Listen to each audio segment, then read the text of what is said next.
I'd like to bring this to you. James is in Pembroke Pines, and he writes, I'm so glad you're talking about fentanyl tonight.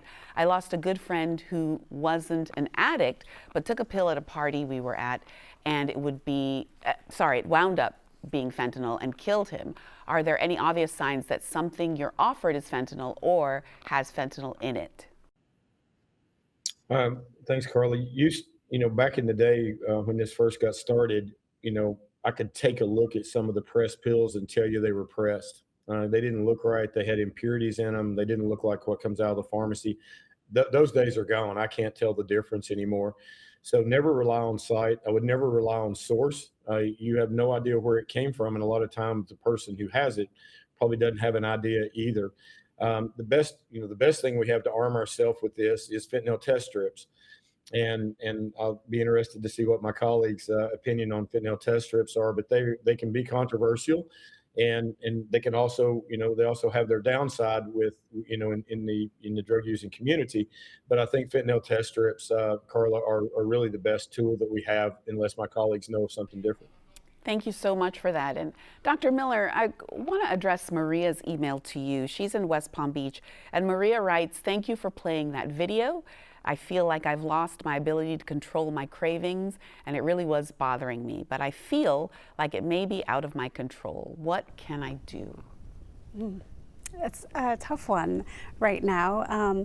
It depends largely at this point, unfortunately, on what is sort of which use disorder you're dealing with, because we have options for opioids as we reviewed in that video, but for stimulants, we actually don't have anything currently.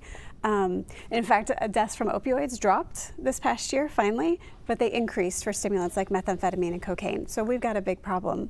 But there are behavioral therapies that are available that can be effective across the classes of drugs, regardless of what you're struggling with. I think one of the things that's proved to be the most effective has been contingency management. And so that's where there's monetary incentives, which might sound a little I don't know, ineffective on the surface, but people do really find them effective. It's sort of that extra motivation or pause to not go out and use when you encounter that craving. And Suzette, I want to go back to, and then there's the stigma.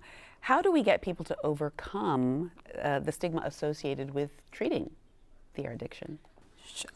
It's really important that we not just talk amongst our inner circles in behavioral health or in healthcare, but that we also get the word out in our communities, that we share, because you don't know who's sitting next to you. You didn't know that my daughter was in recovery.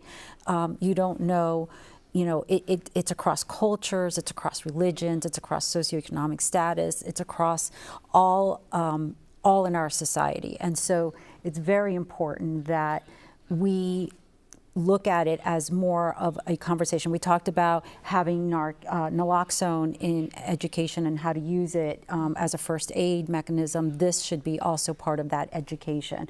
This is important for parents, for families, for individuals in our community to be aware and to know and to learn more, so that when an individual does present with an addiction disorder, that they are not afraid to ask for help.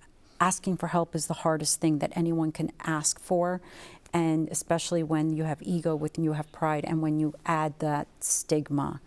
Wow.